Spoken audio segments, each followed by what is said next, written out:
I've been noticing around the world that increasingly acts of terrorism by followers of ISIS and jihadists are initially being described by police as the actions of a mentally ill or mentally unstable person without any reference to Islam or to terrorism. It's a way of assuaging the population and having us believe that terrorism is not the threat that it really is. The most recent example, and the most outrageous, was that 19-year-old Somali kid who went on a knifing rampage in London and seriously injured and wounded an American tourist from Florida and slashed 5 other people.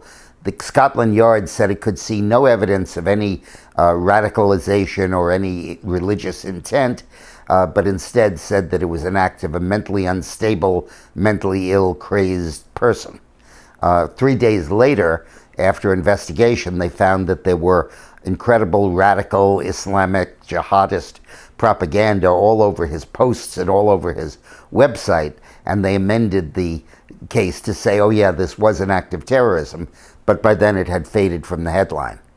Likewise, the terrorists who shot and killed 5 U.S. soldiers in Chattanooga, Tennessee, who were unarmed.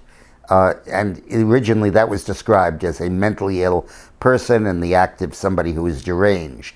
And then it turned out several days later that they confirmed that it was Islamist. In this case, it was a little easier because he yelled Akbar Allah as he went and began shooting people, but still the authorities tried to cover it up.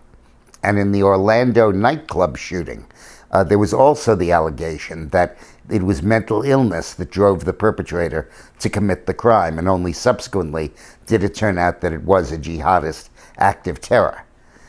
This conspiracy to take political actions that relate to a worldwide war on terror and are in effect actions of our enemies and dress them up as mental illness is insane. It's just like saying that the reason the Nazis bombed London was mental illness, that they were crazed. Yeah, of course anyone that commits these kinds of crimes is crazed and is insane.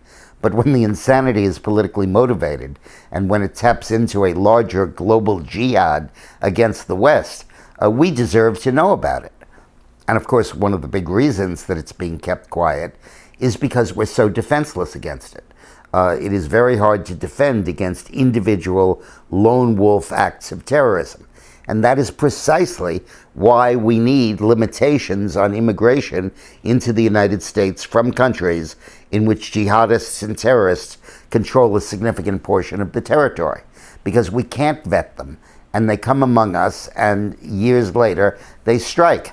And France and Belgium are completely incapacitated because of the huge number of Muslim immigrants that they have let in from countries that support and sanction terrorism. And we need to limit that, which is the core of Donald Trump's message. And every time one of these attacks occurs, it's further justification and proof that Trump is right. Thanks for watching.